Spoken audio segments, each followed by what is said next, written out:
अस्सलामुअलैकुम। आज मैं आप लोगों के सामने दो ऐसे हमशक्ल लोगों की कहानी पेश करने जा रहा हूँ, जिसमें से एक का ताल्लुक़ इंसानी कौम से है, दूसरे का ताल्लुक़ जिन्नाती कौम से। उनकी आपस में दोस्ती होने पर उनकी ज़िंदगी में क्या क्या वाक़यात होते हैं, वो मैं इस कहानी में आपको सुनाऊँगा। लीजिए पेश है। दीवार पर लगे हुए क्लॉक ने टन-टन करके 8 बजाए।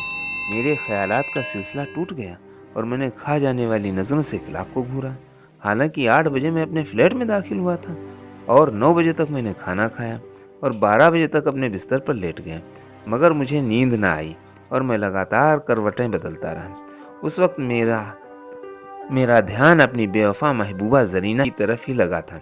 मैंने उसे एक नफ़रत भरा खत लिखा, पर उसमें भी कामयाब न हो सका। मैं सोचने लगा मुझे क्या करना चाहिए। मरदूद अख्तर बेग ने मुझे जो शिकस्त दी थी उसे मैं भूल ही नहीं पा रहा था। ज़रीना ने मुझे 3 साल तक बेवकूफ़ बनाया। उससे बेहतर तो अंजीला थी, जिसके प्यार मैंने कदर न की और उस बेवफा ज़रीना की बातों में आ गया। ज़रीना की बातों में आकर मैंने अंजीला से रिश्ता तोड़ दिया और अंजीला ने मायूस होकर बूढ़े जैकब से शादी कर ली। लेकिन इसमें मेरा कसूर न था, सब कुछ ज़रीना की वजह से हुआ था। और अब वो अख्तर बेग से शादी कर रही थी, इसलिए कि अख्तर बेग अकाउंटेंट था। 1100 रुपये तनख्वाह थी और मैं एक क्लर्क था। मेरी तनख्वाह 350 रुपये थी। अब मैं क्या करूं? ज़रीना की शादी का कार्ड मेरा मुंह चिढ़ा रहा था। मैं अपनी माजी में खो गया।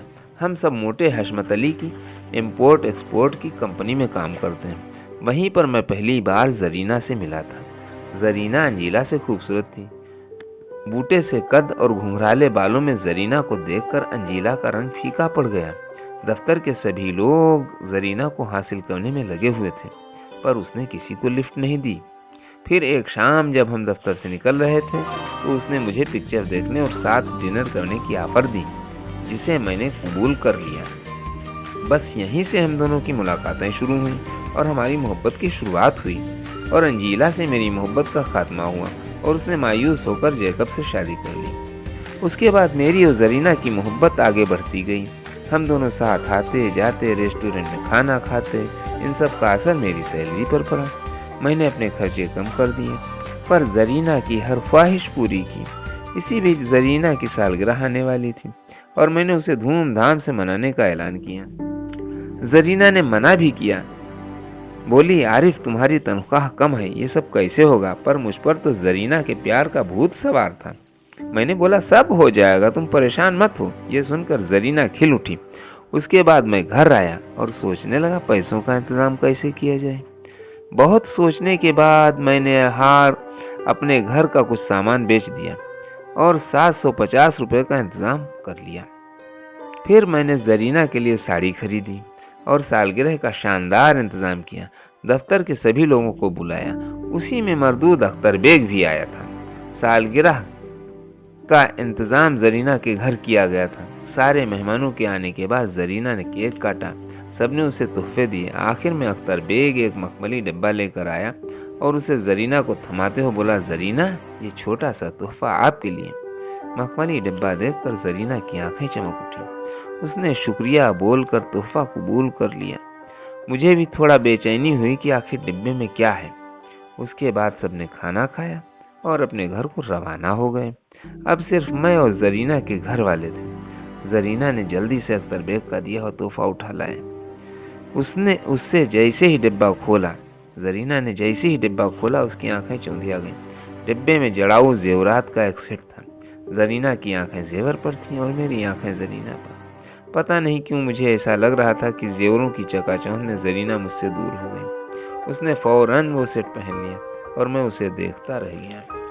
फिर मैंने बहुत मायूस होकर ज़रीना से जाने की इजाज़त मांगी और हैरत की बात यह है कि उसने एक बार भी मुझे नहीं रोका और जाने की इजाज़त दे दी। बस उसी के बाद से मेरी और ज़रीना की मोहब्बत में दरार आने लगी।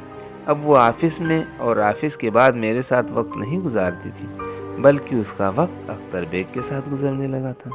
अब वो दोनों सिनेमा जाते, साथ खाना खाते और मैं तमाशाई बना देखता रहता। तभी मैं चौंक कर अपने माजी से निकला और सामने पड़े हुए ज़रीना की शादी के कार्ड को देखने लगा। मेरी अना जाग उठी और मैं गुस्से से तिलमिला उठा।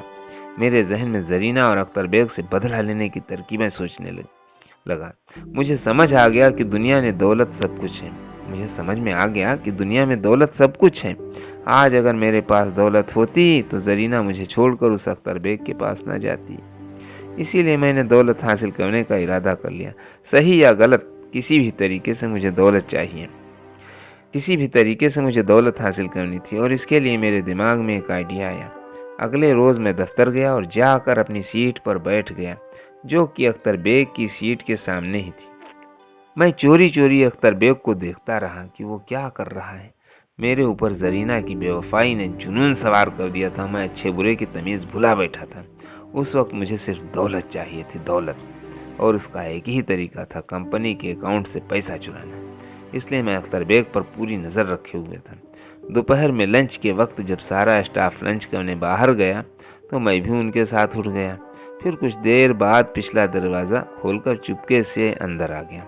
मैं अख्तर बेग की मेज़ के पास आया। शायद मेरी किस्मत अच्छी थी, उस वक्त किसी ने मुझे नहीं देखा।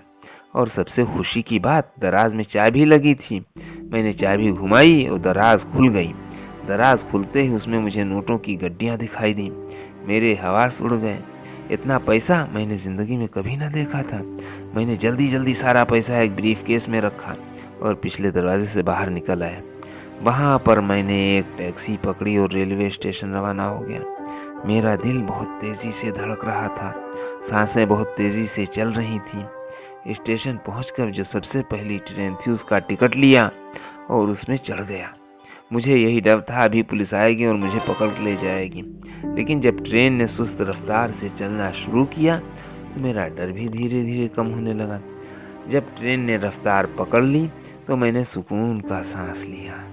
मैं बहुत ज्यादा जहनी कश्मकश में था।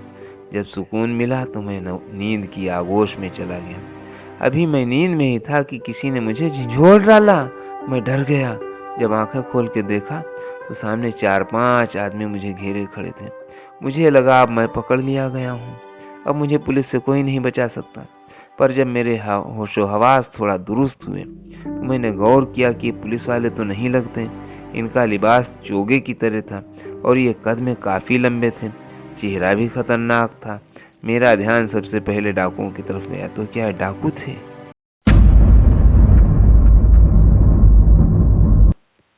यह लोग कौन थे? डाकू थे या पुलिस? इसके बाद आरिफ के साथ क्या हुआ, ये जानने के लिए इस कहानी का दूसरा हिस्सा जरूर सुनिएगा।